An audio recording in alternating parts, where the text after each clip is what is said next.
Good evening, viewers, and welcome to Reconnecting Youth with Ayesha. This is your host, Ayesha Lee. Our guest on the show today is a new entrepreneur, but she's been a teacher in the past, and she is one of the co-owners and founders of the Cha Studio in Springfield, Virginia. The restaurant or cafe is owned by three people, Sofhia Qamar, Sabah Kamran, and Sofhia Qamar, who is present on our show today. Thank you so much, Sofhia, for joining us today. Thank you for having me today. I'm so glad to be here. So before we get into the topic and start talking about Cha Studio, could you tell us a little bit just about yourself? Yeah, so I was born and raised in Virginia and in Fairfax County, so I'm a native. I'm a high school teacher. I've got two children, and yeah, I'm really excited to be here with you. Thank you. You must be busy with the restaurant and this high school and then kids. So thank you. I appreciate you taking out time and sitting with us and talking to us today. So what is Cha Tea House and how did you guys came up with the idea of it? So honestly, Cha Tea House, we came up with it because we were looking for a place to go. We were looking for a place where we could hang out with our family, with our kids, have a nice cup of tea at night under the stars. And because there was no place like that, we just decided to open one up ourselves. So it really was like that place where to go. And so we thought, if we want to go there, I'm sure other people would like something like this as well. And so that's where the concept came from. Yeah, when I heard about it, I was actually very excited as well because I've heard and seen on pages in different states like New York and stuff, they had something very similar, except they have more traditional seatings and everyone has given their own different aesthetic and vibe to it. But I didn't think that we'd had anything like that in Virginia, and I always wanted something like that because I was like, they have all these nice places where you can go take pictures but also enjoy and just chill with your friends or family. But I was just like, why has no one started that? So I'm glad that a place like here exists in Northern Virginia now. So Cha Tea House, it opened in October, if I'm not wrong. Yeah, sorry. Yes, October 17th was our opening day. Yeah, so it started in the middle of the pandemic, and at that time, all the lockdown restrictions were slowly easing. So you guys took a big risk opening it in the middle of a pandemic. How did you guys come up with that decision, and how big of a risk was it? It was a pretty big risk. We, the three of us sat down and really talked about, do we really want to jump off this cliff? And honestly, no matter when you start, you're jumping off a cliff, right? Whether we started in the middle of a pandemic, whether we started, after the pandemic, before the pandemic, you just don't know where life is going to take you and what type of obstacles are going to arise. So whether it was a pandemic or something else, there would have been something that we would have had to deal with. So we decided, there is never a good time to start a business. It's almost like there's never a good time to have a baby. I think that's what I'm saying. So it's a good time. So we just thought, okay, you know what? Just take a deep breath and jump. And that's what we did. So had you guys originally, if the COVID-19 and the pandemic wasn't there, when were you guys originally thinking about starting it and opening the business? We had plans to open in May, April, June. So in the summer, so the spring, yeah. So yeah, especially because it's an outdoor area, so people would be able to enjoy themselves. So that was the plan, and the pandemic hit in March, and we for a while thought, okay, everything's going to be fine. But as the days continued and the weeks continued, we realized that this is really serious. So yeah, the original plan was June, and then unfortunately it got pushed all the way to October. But again, mashallah, I think we figured it out, and things are going well. Yeah.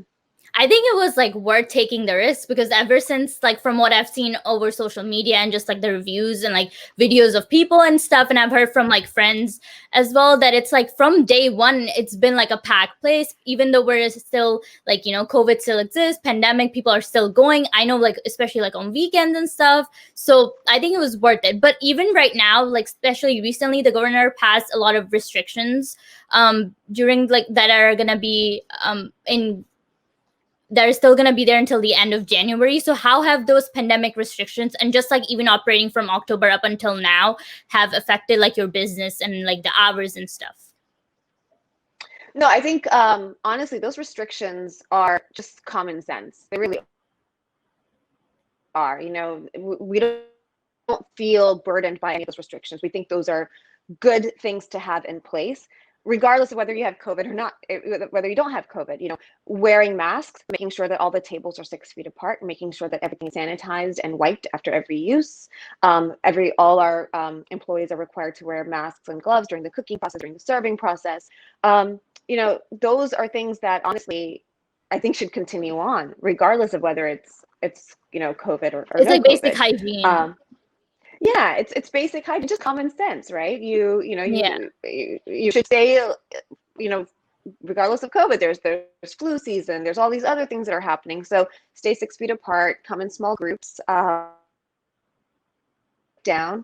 You know, all of those things are just common sense. And you know, from day one, we were like, and we'll get into this eventually when we talk about you know the nonprofit that we're serving. But you know, my daughter has Down syndrome, and with that, all of the health issues that come along with it. And so I'm much more sensitive to making sure that, you know, when I find out that we're in a safe location, we're in a safe place where people are monitoring themselves and keeping their distance. And so I think it's just something that we implemented that we're going to implement regardless of whether there's coronavirus or no coronavirus.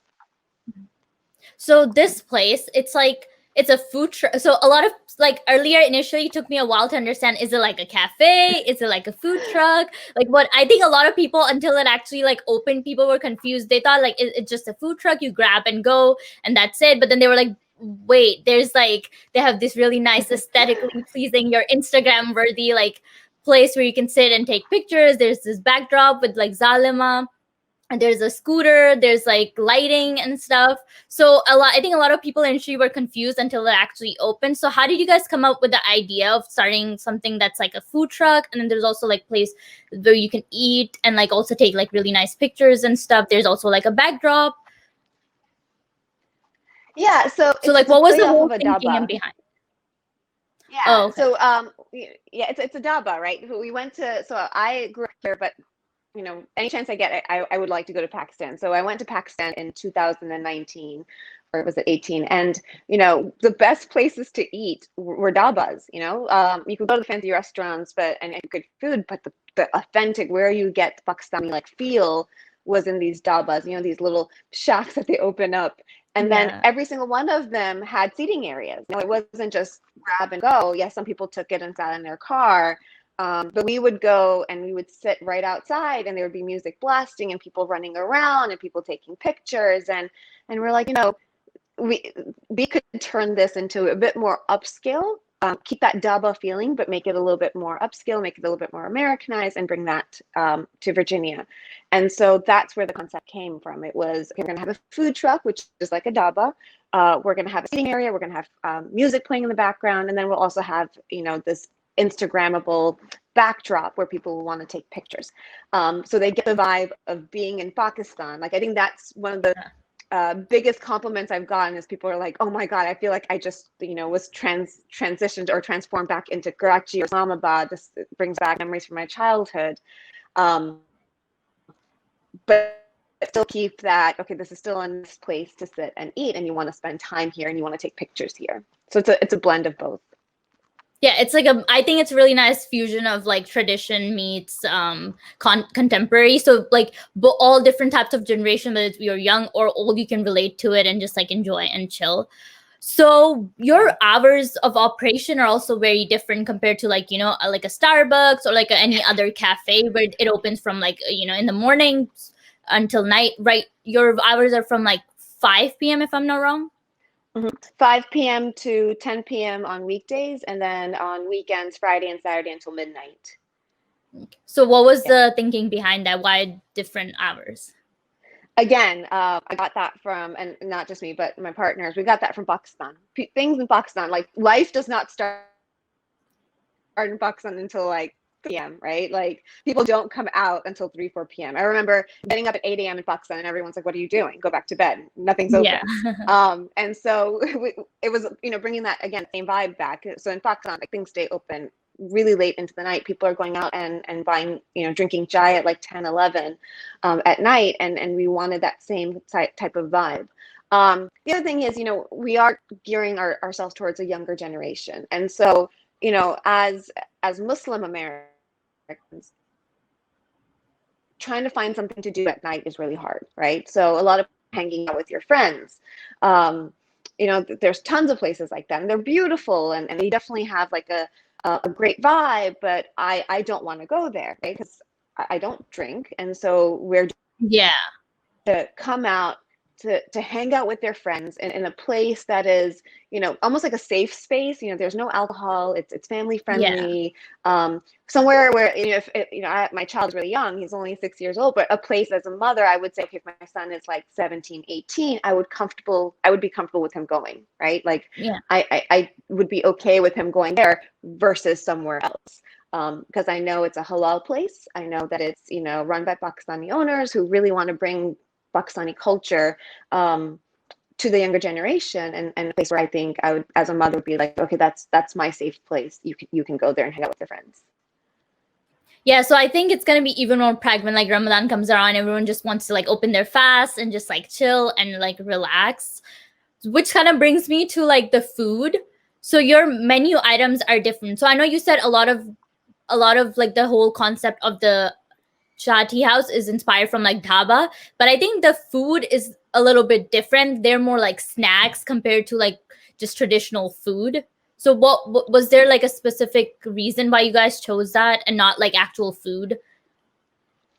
Yeah, it was, our place is almost like it is a cafe. It's a small place where you come to have snacks and drink tea and hang out with your friends and so forth. And so to Pakistan, and we went to dhaba selling where samosas, chaat, rolls, and those were the main items that they were selling. You don't go to a dhaba for kadai, right? You don't go to dhaba for rice and chicken bowls. You just go for, that quick snack that you can pick up, and then you can walk over and you sit down with your friends and kind of like devour it really quickly.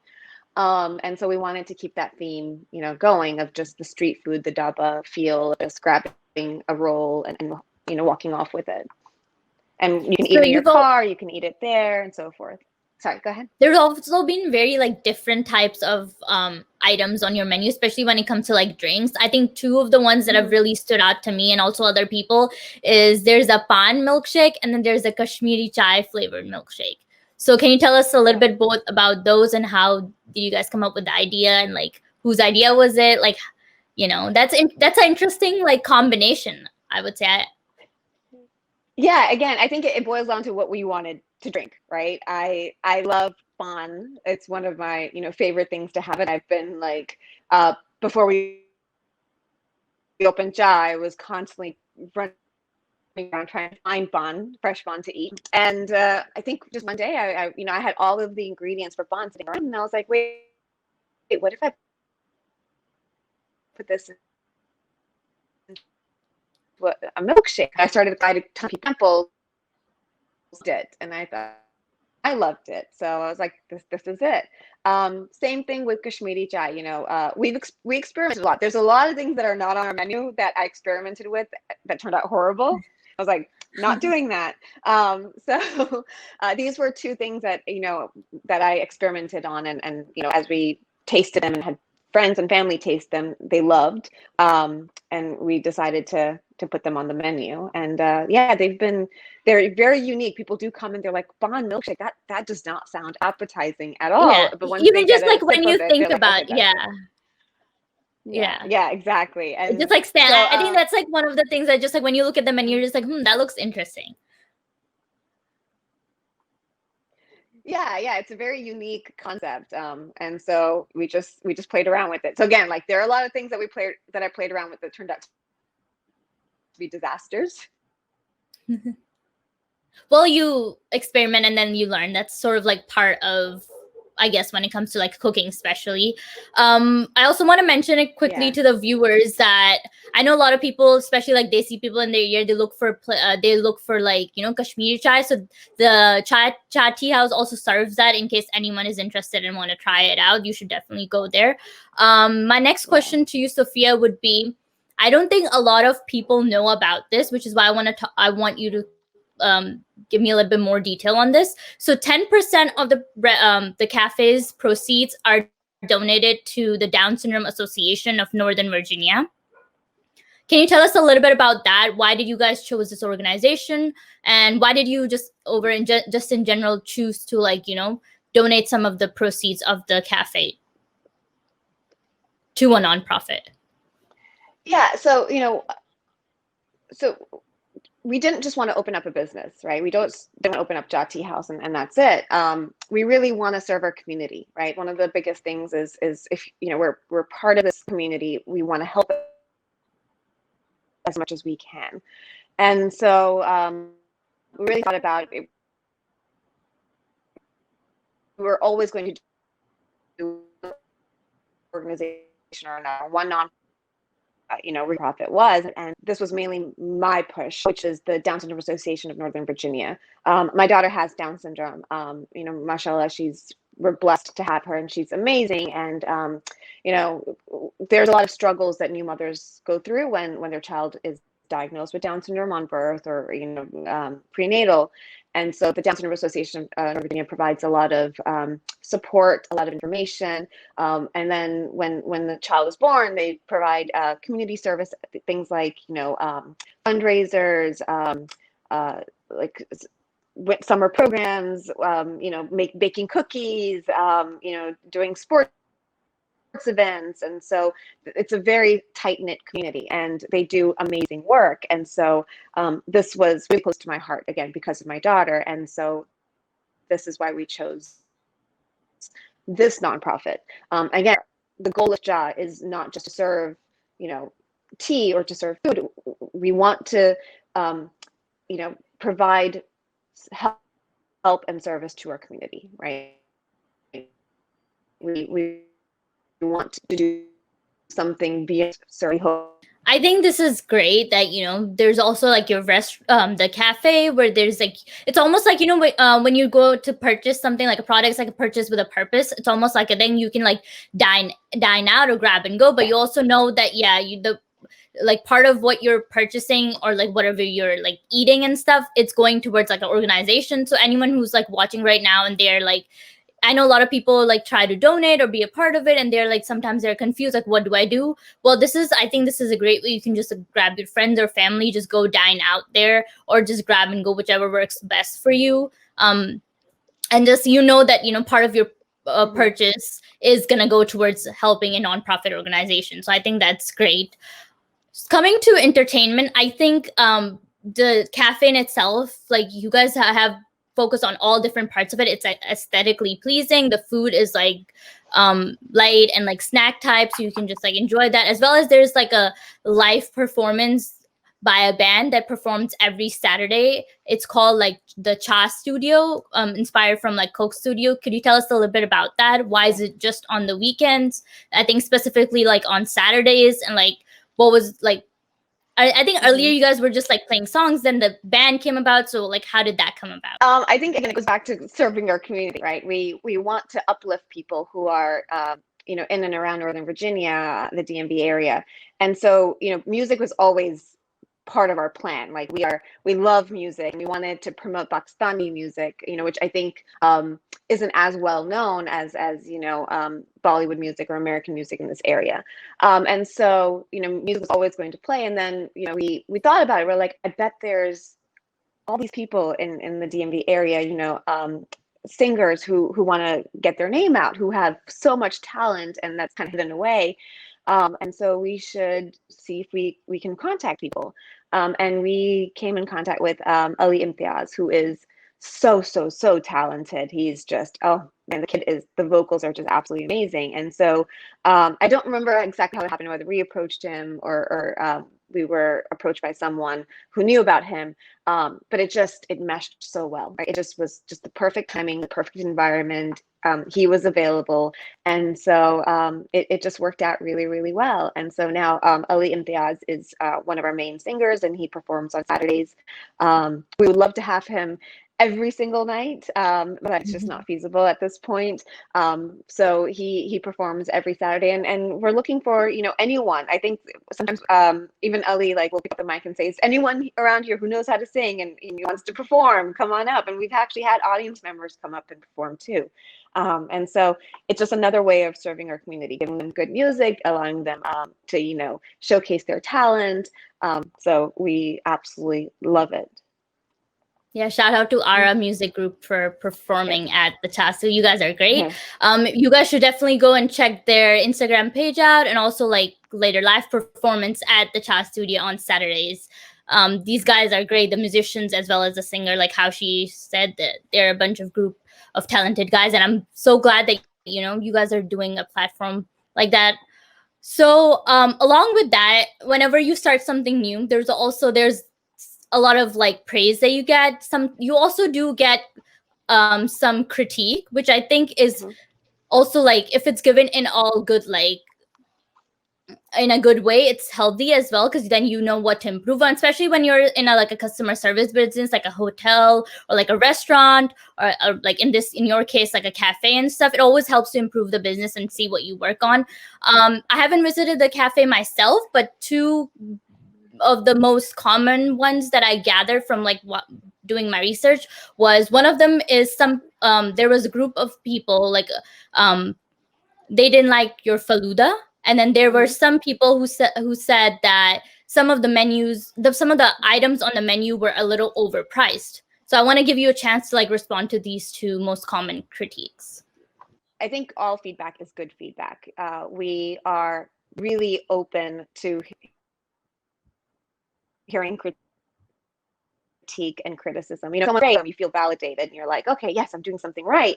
But when someone says, okay, something was off with your food today, you know, the food that wasn't good, you know, things like that, I find that to be even more valuable, because it pushes us to do better, right? We're never going to say, oh my gosh, we don't know what you're talking about. It's always going to be, okay, something was off, let's figure it out. And so it pushes us to constantly change. You know, we've been open only 9 weeks, and from the day that we opened to where we're at now, we've transformed our processes, we've transformed our food, you know, and said, this is not working, this is off. And so we've constantly revamped, changed, and so forth, and we'll continue to do that. And so again, our goal is to address everyone's concerns. Our goal is to make the experience amazing for everyone, whether it's a repeat customer or someone who's, you know, stopping by for the first time. And so, you know, we are listening, and we are taking it seriously, and we are addressing and changing and innovating almost on a given you know, day. You'll come today and you'll give us feedback, and we will implement it within the next 24, 48 hours. We will start making those changes. That's great. I think that's like, that makes a customer believe that, yeah, okay, whenever we're giving feedback, like they're also listening if they're implementing those changes. And that makes you also want to go back to that place, and like, because, you know, yeah, they value their customers. So that's definitely, I think that's great. So I'm glad that you guys are actually taking the feedback, good and bad, both of them, seriously, and implementing the changes as needed. So my show is to inspire the youth. And since you're an entrepreneur now, anything that you've learned throughout this process, any message that you'd like to give to all those people who are like, want to start a business, whether it's a restaurant, hotel, cafe, anything, even just like at home. Now there's so many like platforms to start it at, Instagram or anything, but they're like very hesitant, or they're like, I don't know where to start, or if I start, is the risk even worth taking, like, or should I just stick to like a job, or like, if they're like because I know it's not easy when you're especially like a business, because you have to invest more than just like money, your time and energy, and you don't know what the outcomes are going to be, if it's actually going to be a success or if it's not. So something you'd like to say to them? Life is full of risks. Life is always full of risks. You could get that 9-to-5 job and then get laid off, and you know, you just don't know where life is going to take you. So I would say jump. You know, if you've been waiting. You know, I think we talked about, you know, we started job during a pandemic, because there's never a good time. There's never an opportune time to just go in and jump. You're never going to find a perfect environment, a perfect climate. perfect moment. And if you keep waiting for it, that moment's not going to come. So, just take a deep breath, just have good intentions. And if you really believe in what you're doing, then make that jump. You will be successful, right? And granted, Jazz only been open for 9 weeks, and we've already hit so many obstacles, and we don't. God knows what kind of obstacles are coming around the corner. There's always going to be obstacles. There's always going to be something that's going to be trying to push you down, and you just have to, just have faith, have good intentions, and do your best, and that's all that matters. Yeah, and that reminds me of like this quote. I don't remember who said it, but it's very famous and popular. I think it fits perfectly that the time is now. So there won't be ever a right time, or whenever you're like, you won't, if you just keep thinking about it, you'll never be ready, and the time will never be right. So the time is now. So just go for it. Lastly, why should someone come to Cha Tea House? What makes it different from any other place? I think Cha Tea House is so different because it's really geared towards the younger generation, of instilling Pakistani values in that younger generation. Whether you were born in America or you moved to America, we're still Pakistanis, we're Pakistani Americans, right? And I don't want to forget that. I don't want my children to forget that. And when you step into Cha Tea House, the moment you step in, you feel it. You feel as if, okay, this is my background. This is my heritage. This is a part of me and where I come from. And it's that feeling, I think, that makes Cha Tea House very unique and different. We're not, again, I think our video said, we're not trying to sell you a cup of tea. We're trying to sell you comfort, a feeling of family, a feeling of being Pakistani. And we hope to share that with you. So yeah, please do stop by. Well, thank you so much, Sofhia, for joining us today. I think today's show was all about taking risk and just like being connected and going to a place which connects you back to your heritage, where you get that vibe. There's a safe space for everybody, whether you're young or old, whether you're a 10-year-old or you're a 25-year-old. I'm sure if you're a Pakistani American, or even if you're not and you just want to learn more about the culture and just get a taste of the food and all the drinks that the country offers, I think that would be like that should be like your first spot into getting towards it. And I wish you and all your other co-founders and owners of the cafe all the very best. And I can't wait to see the business prosper even more. Thank you, Ayesha. I really appreciate you having us today, and look forward to speaking to you again. Thank you so much. Thank you. Thank you, everyone, for joining us today. That's it for today. I'll see you next time again. Thank you for tuning in. Good night.